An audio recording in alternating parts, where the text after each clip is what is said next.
wahai para ustadz, wahai para kiai, wahai para habaib, sudahkah kalian menghidupkan Islam? Sudahkah kalian menghidupkan dakwah? Sudahkah kalian menghidupkan agama? Sudahkah kalian ikhlas? Sudahkah kalian insaf? Sudahkah kalian jadikan aku sebagai tujuan kalian? Atau sebaliknya, kalian bukan menghidupkan Islam, tapi kalian cari hidup dalam Islam. Kalian bukan menghidupkan dakwah, kalian cari hidup dalam dakwah. Kalian bukan menghidupkan agama, kalian cari hidup dalam agama. Dakwah, agama, Islam kalian jadikan sebagai untuk memuaskan isi perut kalian. Jokowi, jangan sombong sama pangkat. Megawati, jangan sombong sama pangkat. Tito, jangan sombong sama pangkat dan jabatan kamu. Di atas kalian ada Allah. Jokowi di akhirat dipites kayak kutu sama Allah Subhanahu wa taala.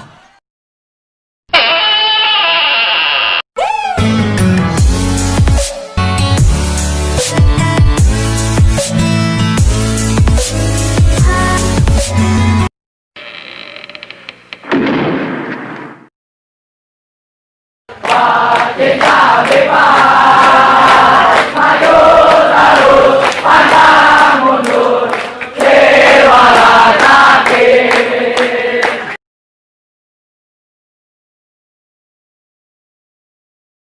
Satu persatu oleh Allah, ulama, pejabat, orang tua, semuanya dimintai pertanggungjawaban oleh Allah Subhanahu wa taala. Pertama, Allah bertanya kepada para ulama. Pertama, Allah bertanya kepada para kiai, para ustadz, para habaib, dikumpulkan satu persatu, ditanya oleh Allah Subhanahu wa taala. Wahai para ustadz, wahai para kiai, wahai para habaib, sudahkah kalian menghidupkan Islam? Sudahkah kalian menghidupkan dakwah? Sudahkah kalian menghidupkan agama? Sudahkah kalian ikhlas? Sudahkah kalian insaf? Sudahkah kalian jadikan aku sebagai tujuan kalian? Atau sebaliknya, kalian bukan menghidupkan Islam, tapi kalian cari hidup dalam Islam. Kalian bukan menghidupkan dakwah, kalian cari hidup dalam dakwah.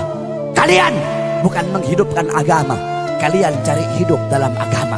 Dakwah, agama, Islam kalian jadikan sebagai untuk memuaskan isi perut kalian, untuk memuaskan hawa nafsu syaitan kalian, kata Allah Subhanahu wa taala. Ditunjuk, oh kata Allah, ini nih ustadznya Ahok nih. Ini nih kiai yang dulu dukung Ahok nih. Ini nih kiai-kiai yang jadi anjing-anjingnya pejabat ini. Ini kiai-kiai yang berdiri depan pintu surga, berdiri depan pintu penguasa dengan harapan sebagian daripada harta mereka, sehingga yang halal mereka bilang haram, yang haram engkau bilang halal, yang hak engkau bilang batil, yang batil engkau bilang hak, kata Allah. Kamu kera-kera bersorban, kamu ustadz jahanam, kamu kiai bangsat, kata Allah Subhanahu wa taala. Oh, ini nih kiai ngaku NU tapi bela Ahok nih, kata Allah. NU yang lurus nggak bakal pilih Ahok, saudara-saudara. NU yang lurus tidak bakal bela Ahok. Kalau ada ustadz atau kiai ngaku NU bela Ahok, itu bukan Nahdlatul Ulama, nasi uduk gitu, saudara-saudara. Ustadz kiai NU yang lurus, yang bener-bener NU, nggak bakal bela Ahok. Si Nusron Wahid, si monyong satu itu goblok itu, bawa-bawa Quran, bawa-bawa dalil, pakai wallahu alimun bimuradi, wallahu alimun bimuradi, goblok. Kamu nggak ngerti ayat muhkam, kamu nggak ngerti ayat mutasyabihat. Ada ayat muhkam, ada ayat mutasyabihat. Kalau ayat-ayat mutasyabihat, wallahu alimun bimuradi, kaf ha ya ain sad, wallahu alimun bimuradi, maksudnya dikembalikan kepada Allah. Kalau ayat-ayat mutasyabihat, para mufassir memakai metode tafwid, tafwid ba'da ta'wil ijmali, yaitu mereka memakai metode tafwid. Mereka mengeluarkan maksud-maksud dhahiriyah daripada ayat tersebut. Allah duduk di arsy. Mereka keluarkan, mereka buang makna dhahir dan mengembalikan makna yang dimaksud kepada Allah Subhanahu wa taala. Ini Al-Maidah 51, bukan ayat mutasyabihat. Ini ayat muhkam, goblok. Katanya santri, katanya ustadz, tapi kok goblok? Kebanyakan makan uang Cina, kebanyakan makan uang pejabat, kebanyakan makan duit haram, otaknya jadi goblok. Saya nggak heran kalau ada orang Cina, orang Kristen bela Ahok, saya nggak heran. Kalau kata santri huwa humahum, nggak heran. Yang saya heran kalau ada orang Islam bela Ahok, itu yang saya heran. Kalau ada orang Islam mati-matian bela Ahok, berarti itu orang lebih bangsat dari Ahok, saudara-saudara. Apalagi ada ustadz, ada kiai pakai sorban bela Ahok, jual dalil. Kalau ada ustadz kiai bela Ahok, itu ustadz, itu kiai lebih bajingan dari Ahok, saudara-saudara. Kenapa? Ahok ini musuh nyata. Nah ini kera-kera bersorban ini yang ngebela Ahok, ini musuh-musuh dalam selimut ini, saudara-saudara. Kamu tahu, andaikan saudara-saudara, ini ustadz-ustadz yang bela Ahok nih, andaikan nih Ahok dan sekutunya menang nih, yang bakal diusir, yang bakal diusir, dibunuh duluan ini ustadz-ustadz yang didukung dia. Kenapa? Bangsa kamu sendiri aja kamu khianati, apalagi kita, kata Ahok.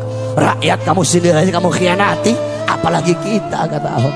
Makanya tobat kalian, ustadz-ustadz gara-gara bersorban dukung Ahok, tobat kamu, tobat. Kenapa kamu takut gak makan? Kalau nggak dukung Ahok takut gak dapat makan? Iya. Pakai cium tangan lagi sama pejabat itu ustadz, cium tangan sama Mak Banteng. Tahu Mak Banteng? Tahu? Ibu-ibu tahu? Siapa? Gak usah takut, siapa? Megawati. Apain takut-takut? Gak usah takut-takut. Pejabat-pejabat pusat sekarang itu kebanyakan saking bela mati-matian si Ahok, sampai para ustadz, para kiai, para habaib dikriminalisasi. Habib Rizik mau dimasukkan penjara. Para ustadz, para kiai, para habaib mau dibungkam mulutnya masing-masing, diancam, difitnah, dicaci maki. Disangkanya kami para habaib takut kali. Hei pejabat, hei aparat, kami para habaib, kami bukan pecundang, kami bukan penakut, kami tidak akan pernah mundur walaupun satu langkah. Di dalam tubuhnya kami mengalir darah keberanian, dalam tubuh kami mengalir darah-darah pejuang. Kami punya kakek-kakek udah biasa dibunuh, kakek-kakek kami biasa dicaci maki, kakek-kakek kami biasa dipenjara. Kami punya kakek Sayyidina Ali bin Abi Thalib difitnah, dicaci maki di mimbar-mimbar sampai beliau dibunuh. Beliau dibunuh. Kenapa beliau dibunuh? Beliau dibunuh karena beliau dengan lantang menyuarakan kebenaran melawan para pejabat-pejabat yang zalim, saudara-saudara. Kami punya datuk Sayyidina Hasan bin Ali, beliau wafat diracun. Diracun.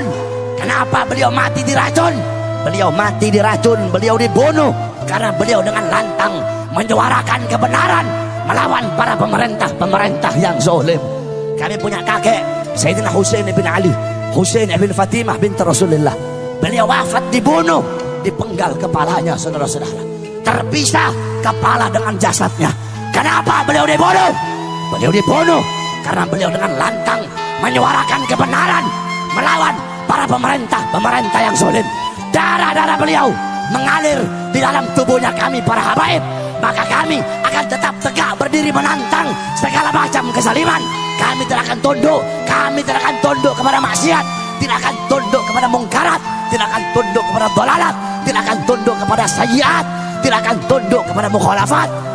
Semakin kalian bungkam mulut kami, semakin kalian bungkam mulut kami akan semakin meneriakkan kebenaran, saudara-saudara. Jikalau kalian maju satu langkah untuk melawan para ulama kami, maju satu langkah untuk melawan para kiai kami, maju satu langkah untuk melawan para habaib kami, maka kami umat Islam, kami para santri maju 1000 langkah untuk melawan kalian. Allahu Akbar. Jangan macam-macam kamu sama santri, sama ulama. Indonesia, tanah Indonesia telah dicuci dengan darah para ulama, dicuci dengan darah para santri, dicuci dengan darah para pahlawan. Kalian duduk petentang-petenteng, ngambil manisnya doang, pakai sok-sokan lagi memusuhin para ulama. Jangan sombong sama pangkat kamu. Jokowi, jangan sombong sama pangkat. Megawati, jangan sombong sama pangkat. Tito, jangan sombong sama pangkat dan jabatan kamu. Di atas kalian ada Allah. Jokowi di akhirat dipites kayak kutu sama Allah Subhanahu wa taala. Jangan pangkat sama jabatan, tahta dan kekuasaan. Jadilah kalian pejabat-pejabat yang baik. Tanah Indonesia telah dicuci dengan darah para ulama, darah para syuhada. Kalau bukan para ulama, kalau bukan para santri, kalau bukan karena para pahlawan, tidak akan terbuka gerbang kemerdekaan Indonesia, saudara-saudara.